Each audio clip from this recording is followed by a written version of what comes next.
ታዲያስ አሁን በሊቨር ፋቲ ዲዚዝ ወይም ደግሞ በጉበት በሽታ በጣም ብዙ ሰው ይታመማል። ይሄ የጉበት በሽታ መንስኤው ምንድነው? የጉበት በሽታ ሲኖር ምልክቶቹ ምንድናቸው? እንዴትስ መከላከል ይቻላል? ህክምናው ምን ይመስላል? እንዴት ራሳችንን መጠበቅ እንችላለን የሚለውን አጠር ያለ ውይይት አብረን እናደርጋለን። ቆይታችሁን እስከ መጨረሻ ከኔ ጋር በማድረግ ተከታተሉኝ። ታዲያስ ጤና ይስጥልኝ የጤና ኬር ዩቲዩብ ቻናላችን ቤተሰቦች እንዴት ናችሁ? ደህና ናችሁ? እግዚአብሔር ይመስገን። ይሄ በየሳምንቱ ስለ ጤናችን በተለያየ ዙሪያ ላይ የምናይበት ፕሮግራም ነው። ለዛሬ እንድናይበት ይዤላችሁ የቀረብኩት ፕሮግራም ስለ ሊቨር ፋቲ ወይም ደግሞ ስለ ጉበት ስብ በሽታ ነው። የጉበት ስብ ወይም ደግሞ የጉበት በሽታ ከተለያየ ምክንያት ነው የሚመጣው። ሁለት ዋና የጉበት ህመምን ወይም ደግሞ በሽታን የሚያመጡ ችግሮችን ስናይ አንደኛው ነን አልኮሊክ ሊቨር ፋቲ ነው ወይም ደግሞ ምንም አይነት አልኮል ሳትጠቀሙ ሊከሰት የሚችል የጉበት ህመም ነው። ለዚህ ምክንያት ሊሆኑ የሚችሉት ኦቤሲቲ ወይም ደግሞ ከመጠን በላይ ያለፈ የሰውነት ውፍረት ነው። ከመጠን በላይ ያለፈ የሰውነት ውፍረት ለጉበት በሽታ ሊያጋልጣችሁ ይችላል። ሌላው ኮሌስትሮል ነው። በጣም ብዙ የሆነ ፋቲ ወይም ደግሞ ጮማ የምትጠቀሙ ከሆነ ለኮሌስትሮል ትጋለጣላችሁ።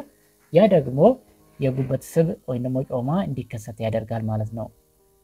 ሌላው የዲያቤተስ በሽታ ወይም ደግሞ የስኳር ታማሚ ከሆናችሁ ለጉበት በሽታ አንዱ ምክንያት ሊሆን ይችላል ማለት ነው። ሁለተኛው አልኮሊክ ሊቨር ፋቲ ነው ወይም ደግሞ ከፍተኛ መጠን ያለው አልኮል በመጠጣት ምክንያት የተነሳ ለጉበት በሽታ መጋለጥ ነው። በዚህ ስር በጣም ብዙ ምክንያቶችን እናያለን። ቅድም እንዳልነው አንዱ ኦቤሲቲ ወይም ደግሞ ከመጠን በላይ ያለፈ የሰውነት ውፍረት ሲኖር ለዚህ ለጉበት ህመም ትጋለጣላችሁ። ሁለተኛው ደግሞ የዲያቤተስ 2 ወይም ደግሞ የስኳር ታማሚ ከሆናችሁ ነው። ዲያቤተስ 2 የምንለው በጣም ከፍተኛ ስኳር ወይም ደግሞ ግሉኮዝ ከመጠቀም ምክንያት የተነሳ የስኳር መጠን በሰውነታችን ውስጥ ሲበዛ ነው። የስኳር መጠን በሰውነታችን ውስጥ ሲበዛ ሰውነታችን በአግባቡ ኢንሱሊን ግሉኮስን ወደ ግላይኮጅን እንዳይቀይር ይሆንና በሰውነታችን የስኳር መጠን ይበዛል ማለት ነው። ያኔ ለዲያቤተስ 2 እንጋለጣለን። የዲያቤተስ 2 ችግር ደግሞ ሲኖር ለጉበት በሽታ እንጋለጣለን ማለት ነው። ስለዚህ በምትጠቀሙት ምግብ ወይም ደግሞ መጠጥ ውስጥ በጣም ጣፋጭን ያለማብዛት፣ ስኳርን ያለማብዛት ጥንቃቄ ማድረግ ያስፈልጋቸዋል ማለት ነው። እንደዚህም በተጨማሪ የብለድ ፕሬሸራችሁ ወይም ደግሞ ደም ግፊት ከፍ ሲል ለጉበት በሽታ ትጋለጣላችሁ። ቅድም እንዳልኳችሁ ይሄ ችግር በጣም ይያያዛል። የሰውነት ውፍረት ሲኖር የደም ግፊት ይኖራል። ኮሌስትሮል ሲኖር የደም ግፊት ይኖራል። ይሄ በሽታ ይያያዛል። ስለዚህ ጮማን ሁልጊዜ ያለመጠቀም፣ በጣም ፋቲ የሚበዛው ነገር ሁሌ ያለመጠቀም ጥንቃቄ ማድረግ ያስፈልጋቸዋል ማለት ነው። እንደዚህም በተጨማሪ በጣም ከፍተኛ መጠን ያለው አልኮል መጠቀም ለጉበት በሽታ እንድትጋለጡ ያደርጋቸዋል። ስለዚህ የምትወዱትን የአልኮል መጠን መገደብ ወይም ደግሞ አልኮል ያለመጠቀም ነው። እንደዚህም ደግሞ በቂ ምግብ ያለመብላት ወይም የተመጣጠነ ምግብ ያለመብላት ለጉበት በሽታ እንድትጋለጡ ያደርጋቸዋል።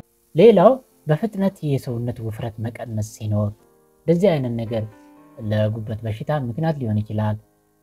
ሰርቴን የሆነ ሜዲኬሽን መጠቀም፣ ብዙ ጊዜ አንዳንድ ሰው ከፋርማሲ ዝም ብሎ መድኃኒት እየገዛ ይጠቀማል ያለ ዶክተር ትዕዛዝ። የተለያዩ መድኃኒቶችን መጠቀም ለጉበት በሽታ ሊያጋልጣችሁ ይችላል።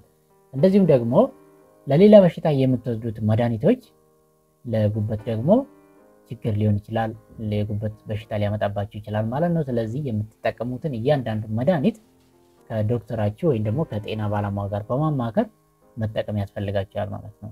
ታዲያስ የጉበት በሽታ ሲኖር የተለያየ አይነት ምልክት ይታያል። ከዛ መካከል አንዱ በጣም ድካም ማለት፣ የማላብ፣ የሰውነት መዛል፣ ከዚህ ከላይ በኩል ያለው የሆዳችሁ ፓርት ምቾት ያለመሰማት። ሌላው በተጨማሪ በዚህ በቀኛችሁ አካባቢ ጉበት በሚገኝ አካባቢ ላይ የሊቨር ኢንላርጅመንት ወይም ደግሞ ጉበታችሁ ወይም ሆዳችሁ ማበጥ፣ የአይን ቢጫ መሆን፣ እንደዚህ አይነት ምልክቶች በእናንተ ላይ ሊታይ ይችላል ማለት ነው።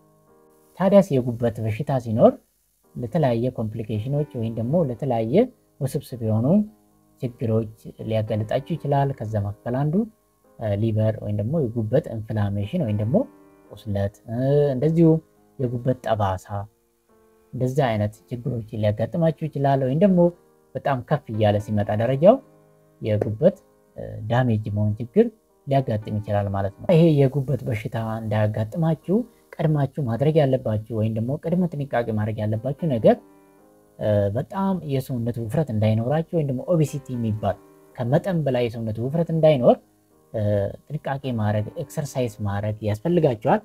ይሄ የምታደርጉት እንቅስቃሴ ወይም ደግሞ ኤክሰርሳይዝ ከ5 እስከ 10% ከጉበት በሽታ ሊከላከላችሁ ይችላል።